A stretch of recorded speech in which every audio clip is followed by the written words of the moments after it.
Sa mga naghahanap ng mas magandang oportunidad abroad, ingat po tayo sa mga nag-aalok ng trabaho. Naglipa na raw po ang mga budol na job offer sa ibang bansa. Pagdating kasi doon, pogo at pang-i-scam pala ang trabaho. Nasa frontline ng balitang yan si Maricel Halili. Kung dati, mga foreign nationals ang madalas na inaalok para magtrabaho sa mga illegal na pogo dito sa Pilipinas, ngayon, mga Pilipino na raw ang nire-recruit ng pogo employer sa ibang bansa para mang-scam. Base ito sa investigasyon ng Bureau of Immigration sa gitna ng umiiral ngayong total pogo ban sa Pilipinas. Dahil they are expanding to other countries, isa sa mga nabibiktima naman ngayon, yung mga kababayan naman natin na lumalabas po ng bansa. Karaniwang target daw ng mga nagre-recruit ang mga call center agent kung saan inaalok sila ng 50,000 pesos na sahod kada buwan. May mga nagpo-post din daw nito online.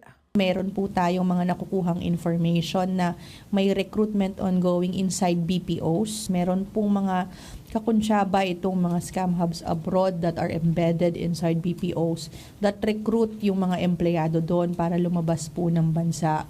Ang karaniwang destinasyon raw ay Cambodia, Myanmar at Laos. Papangakuan daw ang mare-recruit na customer service representatives ang kanilang trabaho. Pero budol pala. It's not real kasi pagdating doon, it's really a scam hub. Technically, miyembro na sila ng sindikato dahil kasama sila sa scammers.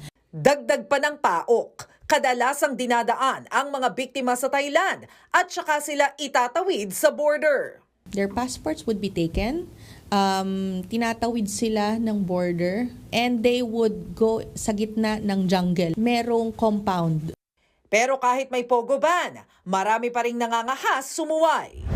Nitong Lunes, sinalakay ng mga tauhan ng PAOK ang isang pogo hub na pinatatakbo ng mga Koreano sa basement ng isang 5-star hotel sa Pasay.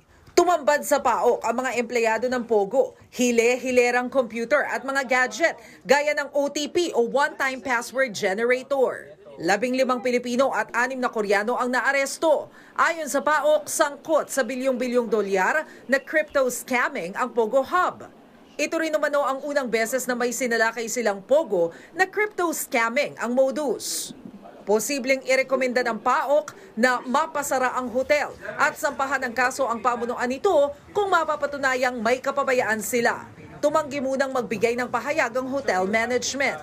Maging ang Pasay City LGU, hindi lusot sa investigasyon.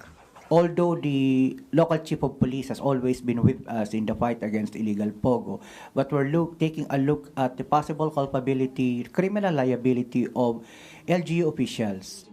Nagbabalita mula sa Frontline, Maricel Halili, News 5. Mga kapatid, Dimples Romana po, kumpletuhin ang inyong umaga ng mga kwentong puno ng inspirasyon. Salubungin po ang bawat araw ng may ngiti at pag-asa. Kaya't mag-subscribe na po at mag-follow na sa aming social media pages ng News 5.